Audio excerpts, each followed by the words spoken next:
नमस्ते दोस्तों। पंडित जी के साथ आज एक बार फिर मैं किसी विषय पर बात करना चाहता हूँ। आज का विषय है सुप्रीम कोर्ट का आरक्षण के विषय में फैसला। थोड़ी देर पहले भी हमने इस विषय में बात की थी। सुप्रीम कोर्ट ने आरक्षण पर एक निर्णय दिया है 6-1 से। उस निर्णय में उन्होंने कहा है कि राज्यों को आरक्षण में सब कोटा तय करने का अधिकार है।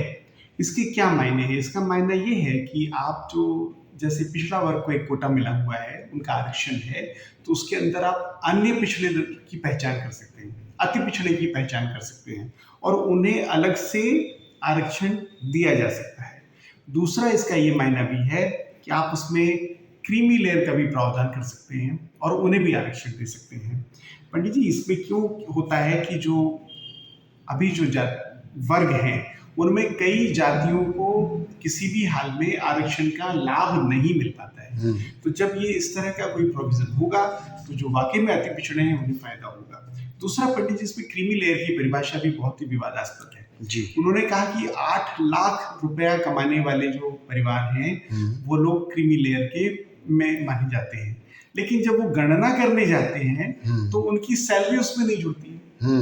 तो वो कैसे हो गया? सही बात है। इसी तरह जो IAS IPS ऑफिसर्स हैं उनकी सैलरी 8 लाख से तो अधिक ही होती है, लेकिन फिर भी वो इससे बाहर नहीं होते। क्यों? क्योंकि उनकी जो सैलरी है वो इसमें नहीं जुड़ी जाती। तो मेरे ये है कि क्रीमी लेयर का प्रोविजन हो, साथ में वो लोग जिनकी पिछली पीढ़ियों को इसका फायदा मिल गया है, जहाँ पर माँ बाप दोनों IAS IPS ऑफिसर्स हैं, क्लास 1 है, क्लास A है, क्लास B है, उन लोगों को भी इसका फायदा न मिले और वो क्योंकि ऑलरेडी एक संपन्न हो चुके हैं तो उन्हें नॉर्मल सामान्य तरह से कॉम्पीट करना चाहिए। इस तरह का मेरा एक सुझाव है। मैं चाहता हूँ कि जो जातियां हैं इनका एक जस्टिफाइड तरह से आरक्षण का लाभ उन्हें मिले। अभी तक किसी राजनीतिक दल ने बहुत स्पष्ट रूप से इसके बारे में कुछ नहीं कहा है। सब लोग उसे तोलने मोलने में लगे हैं कि क्या करें क्या ना करें, लेकिन मेरा अपना मानना ये है कि अगर पूरा समग्र रूप से फायदा होना है तो जो अति पिछड़े हैं, आदिवासियों में भी जो अति पिछड़े हैं, शेड्यूल कास्ट में भी जो अति पिछड़े हैं, उनको उसका फायदा मिले बगैर आरक्षण का जो सही अर्थ है उसमें उसका पूरा नहीं होगा। आरक्षण का पूरा फायदा दिलाने के लिए ये फैसला बहुत ही सुंदर है। एक और विषय है जिस पर आपसे बात करनी है, वो है भारत और भारत के पड़ोसी देशों का हाल। भारत के जितने पड़ोसी देश हैं, अगर हम जिन देशों से घिरे हुए हैं उनके बारे में अगर हम एक बार देखें तो आपको पता चलेगा कि हमारे पड़ोसी बहुत ही अनस्टेबल और यानी अस्थिर और प्रभावी इस तरह के प्रभाव में हैं कि वो हमारे देश के लिए भी कल भी खतरा बन सकता है। ये मैं इसलिए बता रहा हूँ कि इसके कारण हमारे देश को हमारे आंतरिक मामलों में और अधिक स्पष्टता होनी चाहिए और विपक्ष को भी इस मामले पर देश का साथ देना चाहिए। अफगानिस्तान सब जानते हैं, वहाँ आतंकवादियों ने यानी तालिबान ने अपनी सरकार बना रखी है। बांग्लादेश सबको पता है, वहाँ तख्ता पलट हो गया है और एक चुनी हुई लोकतांत्रिक सरकार को गिरा करके मजहबी लोगों ने, जमात इस्लामी ने विपक्ष के साथ मिलकर के वहाँ सरकार बनाने का दुष्चक्र किया है। ये लोकतंत्र की खुलेआम अवहेलना है जिसे विदेशी ताकतों ने शायद फंडिंग की ओर सपोर्ट दिया है। अमेरिका जैसे देशों ने भी सपोर्ट किया है। भूटान हमारे मित्र देशों में से एक है। मालदीव्स का किस्सा आपको पता है, वहाँ कैसे एक मजहबी किस्म का व्यक्ति अभी जो प्राइम मिनिस्टर बना हुआ है।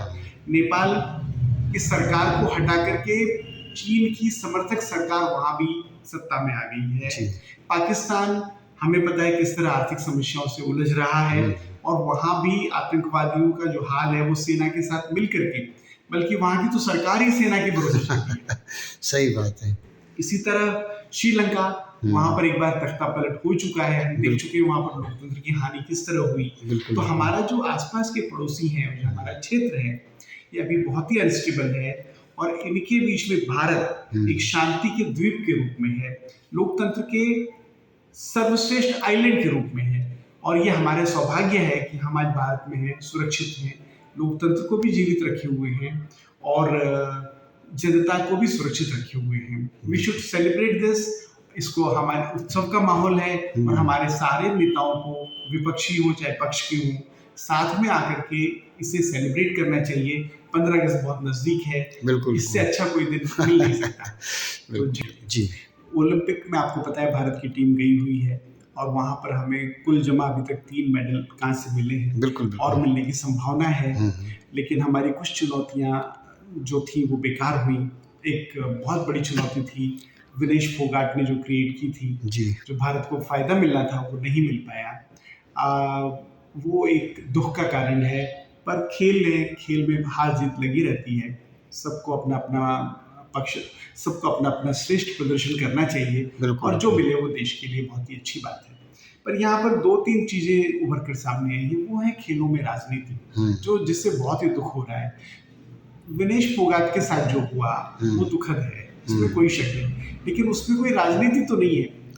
भाई वो 53 किलोग्राम के वर्ग में खेलने वाली बच्ची थी और वो अगर 50 के खेलना जाएगी तो उसे वजन तो कम करना ही पड़ेगा। सही बात तो है। उसने एक बहुत बड़ी गलती शायद उसने खुद की या उसके कोच ने की या उसके मेंटर जो भी थे कि उसे 50 की जगह 53 की जगह 50 वर्ग में खिलाया। बिल्कुल। तो मैं तो शुक्र मनाना चाहिए हमारे उन लोगों का जो उनके साथ में थे। नहीं तो इतने डिहाइड्रेशन के बाद जब उसे हॉस्पिटल में भर्ती करना पड़ा, कुछ भी हो सकता था। सही बात उसकी है। स्वास्थ्य पर, उसकी जान पर बनाती बिल्कुल बिल्कुल बिल्कुल। और इतनी बहादुर, इतनी शक्तिशाली और इतनी जुझारू महिला जिसने इतने समय तक संघर्ष भी किया, उसको कोई तकलीफ होती तो हमें बहुत दुख होता। और मुझे ऐसा लगता है कि इस ओलंपिक में भारतीय खिलाड़ी शायद अभी तक पदक की संख्या नहीं बढ़ा पाए, लेकिन जिस हिम्मत और जज्बे के साथ में खेल रहे हर खेल में, मुझे लगता है ये तारीफ के काबिल है। और आज भी महत्वपूर्ण दिन है, शायद आज हॉकी का हमारा पदक के लिए हम जा रहे हैं। बहुत सारे नीरज हमारा आज फाइनल के लिए जा रहे हैं। मैंने सेमीफाइनल में हॉकी का मैच देखा था बिल्कुल। और मुझे बहुत खुशी है कि हम हारे, लेकिन हमारा खेल बहुत अच्छा था। बिल्कुल हमारे खिलाड़ी बिल्कुल वर्ल्ड क्लास खेल रहे थे। जी जी। छोटी मोटी गलतियां, क्योंकि हमारे एक सेंटर फॉरवर्ड शायद उस दिन नहीं खेल पा रहे थे। जी जी। उन्हें रेड कार्ड दिखा दिया था उसके पहले मैच में, इसलिए वो नहीं खेल पाए। अगर वो खेलते तो शायद कुछ और स्थिति होती और भारत फाइनल में खेल रहा होता। चलिए, हम उम्मीद करते हैं कि जब ओलंपिक की लास्ट टैली आएगी तो भारत के हिस्से में कुछ पदक और आ जाए। और जिस हिसाब से इन्होंने भारतीय खिलाड़ियों ने खेल दिखाया है, मुझे लगता है कि आने वाले दूसरी प्रतियोगिताओं में भारत का नाम रोशन करेंगे। नमस्कार।